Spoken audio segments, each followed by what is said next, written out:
Jason Christiansen, loan mortgage guy extraordinaire. Extraordinary. Stuff you gotta know before you go flipping houses. Oh, yeah. Lots of money in flips You know, to be lost. To be lost. I take a certain amount of evil pleasure, and because I'm a home inspector. Yeah, I'll run into these homes where somebody goes, I'm going to make $100,000 and I'm just going to do the paint and carpet. And then home inspector me goes in and they say, okay, here's some reality for you. Your electrical system is a mess. The house is going to burn down. You need to replace that. Your furnace, the asbestos. And by the way, you really ought to check for meth in this house. And then all of a sudden, the guy that thought he was going to do a paint and carpet flip, he goes, oh. Yeah. Yeah. So let's talk about what a person needs to know in the realtor category before you go buying that flip. So, in the cost of hiring a real estate agent. Yes.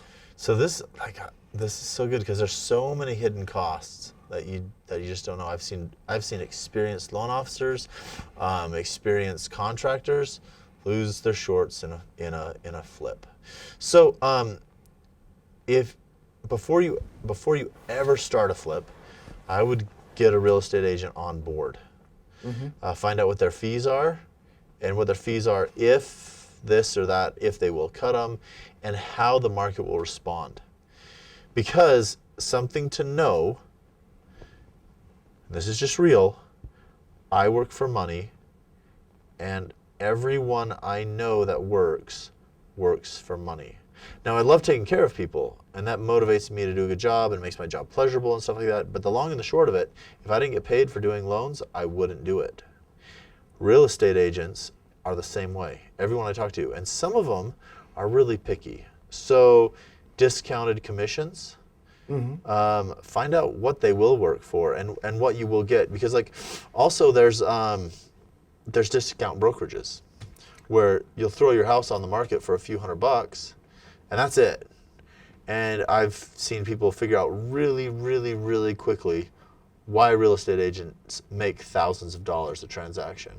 Oh yeah, you and I have seen, especially you've seen more of the drama associated with, oh my gosh, we've got this issue, we got that issue, and then it's a difficult maze. Well, and how's the house going to be marketed? And are there going to be pictures? And what are those pictures going to look like? And is your house going to be staged?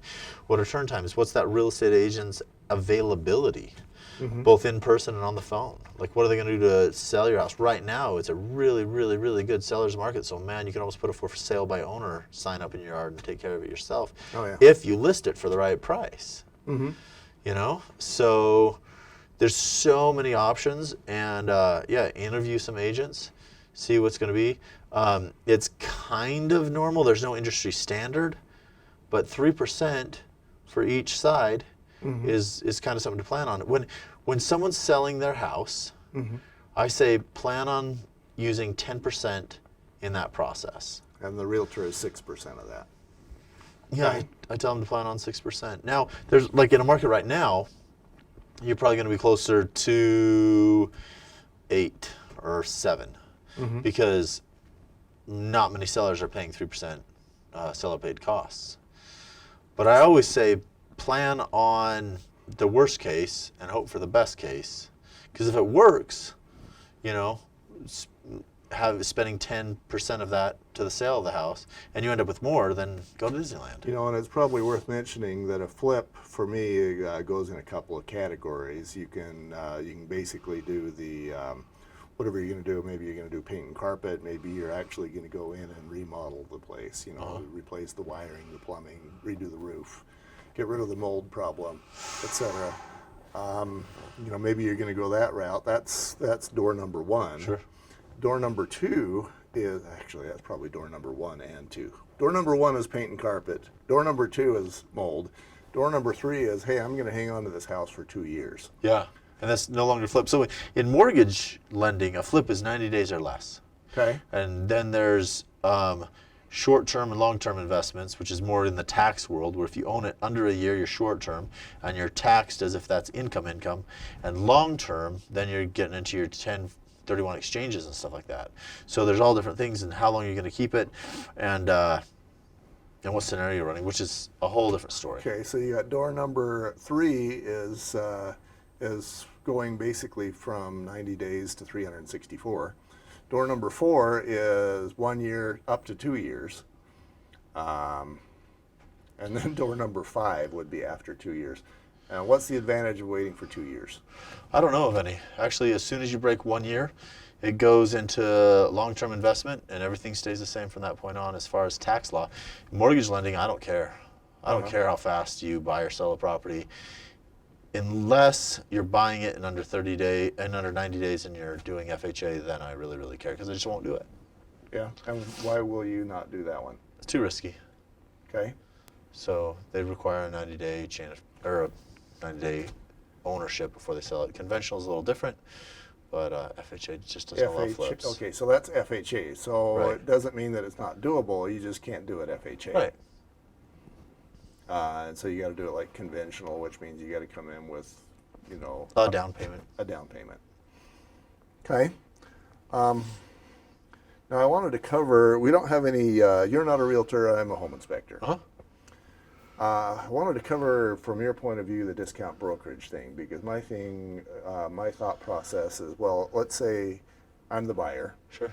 And I'm going, well, I could pay this guy 1% or I'd pay that guy 3%. Sure. Either way, the home gets sold, theoretically. I'm picking this guy. Sure. From your point of view, why can that be a problem? Strictly my opinion. Mm-hmm. People are paid what they're worth. Okay. So there's always exceptions and really good deals. But if a guy out there is working for a 1% or less commission, it's because he can't hack it at 3%. He doesn't provide enough value, doesn't have enough knowledge. He's new in the industry. Does that mean it's going to be a bad transaction? No. But my favorite story of people I knew who sold their own land, they got $30,000 more than they were planning. They were giddy. The investor who bought their property sold it for $3 million more than he bought it for. So, like, there's a lot in real estate. Is this land highest and best use? Uh-huh. What this type of property in this market, what's it worth? What are other things going for? What are people looking for? And even if it is like a super popular home in the area, like staging a home can make a big difference, especially when the market's slower. Like, does it look cozy and livable? Should you make a change to the landscaping? Should you, like, I've been through a lot of houses with real estate agents. What smells sell a home better? Like, it comes down to little things. Like I said, right now it's a crazy good seller's market. It really doesn't matter. But when the market's slower, or if you're in like a higher price point, Mm-hmm. I walked through a house a couple days ago, millions of dollar home. That was, the last updates were like in the 70s, and there was a huge discussion: do we remodel it for $2 million, or do we sell it as is? I mean, gorgeous home. Wool carpets. I mean, immaculate condition, but 70s. Yeah. Yeah, that's a toughie. From my point of view, the discount brokerages, there's a role for those guys, and if you have been around the block, maybe you were a realtor, maybe you're a builder, and you know your stuff, you don't need a ton of expertise, perhaps. From Right. Just like those fixing guys. your car. But yeah, maybe if you're the mechanic. Yeah.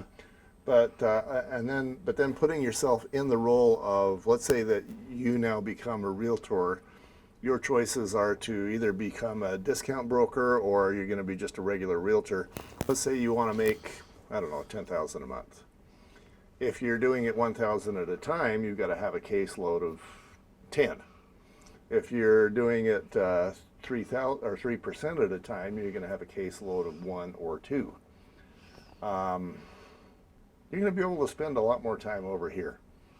So from what I've seen, the discount brokerages, when I come up with a list, the roof is bad, the insulation, there's bats in the attic, you know, there's radon in the basement, there's asbestos. The discount brokerage, he can't spend a lot of time wading through that, so his advice to me, the buyer, now is just basically going to be buy the home or don't. Huh? You know, or something that minimizes his time expenditure. Whereas, you know, the 3% guy, he will hopefully have more time and the knowledge to wade through all those issues. Yeah. So, And have the know-how, hopefully, to get you through it. yeah, still got to find a guy that you trust. Right. There's still a lot of boneheads that still charge 3%. Yep. Yep. I'm aware of many. You're aware of many. Yep. It's true. Oh, the stories I could tell. Google is a good option. Yeah, reviews help. Yeah. Okay.